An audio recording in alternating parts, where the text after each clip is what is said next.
অনেক দিন আগের কথা। এক বনে একটি বাঘ ও একটি গাভী বসবাস করত। তাদের মধ্যে ছিল বেশ বন্ধুত্ব। তারা সবসময় একে অন্যের বিপদের পাশে থাকত। বাঘের ছিল 3টি বাচ্চা, গাভীর ছিল 6টি বাচ্চা। এদিকে বাঘের বাচ্চা আর গাভীর বাচ্চার মধ্যেও বেশ বন্ধুত্ব ছিল। বাঘের প্রিয় খাবার ছিল মাংস, আর গরুর প্রিয় খাবার ছিল ঘাস। বনের মধ্যে একদিন ওই গাভীকে একটি সিংহ আক্রমণ করে।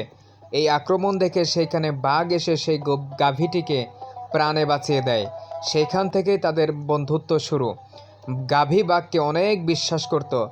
একদিন গাভীর বাচ্চা খুবই অসুস্থ পড়ে যায়।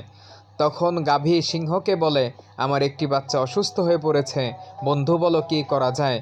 তারপর বাঘ বলে, কোনো চিন্তা করো না, আমাদের শিয়াল ডাক্তার আছে, শিয়াল ডাক্তারের কাছে গিয়ে চিকিৎসা করলে তোমার সন্তান খুব শীঘ্রই ভালো হয়ে যাবে।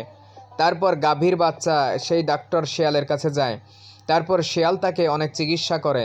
চিকিৎসার কিছুদিনের পরে গাভীর সেই ছোট্ট বাচ্চাটি সুস্থ হয়ে পড়ে। কয়েক মাস পর গাভী বাঘকে বলে, আমি একটু আমার বাবার বাড়িতে ঘুরতে যাব, আমার ছানাটাকে তোমার কাছে রেখে যাই। বাঘ বলল, বন্ধু কোনো চিন্তা করো না, তোমার ছানাকে আমার কাছে রেখে যাও। তারপর গাভী বাঘকে মনে প্রাণে বিশ্বাস করে তার ছানাটি বাঘের কাছে রেখে চলে যায়। বাঘ এদিকে বনের মধ্যে ঘুরে বেড়ায়। সেই দিন কোনো খাবারই ছিল না। তারপর বাঘ বাসায় এসে তার 3 সন্তান বলে, তুমি কি আজ কোনো খাবার পাও নাই? বাঘ তখন বলে, না, আজকে কোনো খাবার পাই নাই। তখন বাঘের মাথায় সেই শয়তানি বুদ্ধি আসে, বলে, আমার কাছে তো গরুর ছানা রেখে গিয়েছে, আমরা এই গরুর ছানাকে খাই। তারপর বাঘ চিবিয়ে চিবিয়ে সেই গাভীর ছানাকে খেয়ে ফেলে। কয়েকদিন পরে সেই গাভী বাঘকে বলে, আমি যে তোমার কাছে আমার ছানা রেখে গিয়েছিলাম, আমার সেই ছানা কোথায়? বাঘ তখন রাগান্বিত হয়ে বলে, তোমার ছানা কোথায় গিয়েছে আমি তো জানি না। গাভী বলে, আমি তো তোমার কাছে রেখে গিয়েছি, দয়া করে আমার ছানাকে ফেরত দাও। তারপর বাঘ বলে, তোমার ছানাকে আমি খেয়ে ফেলেছে।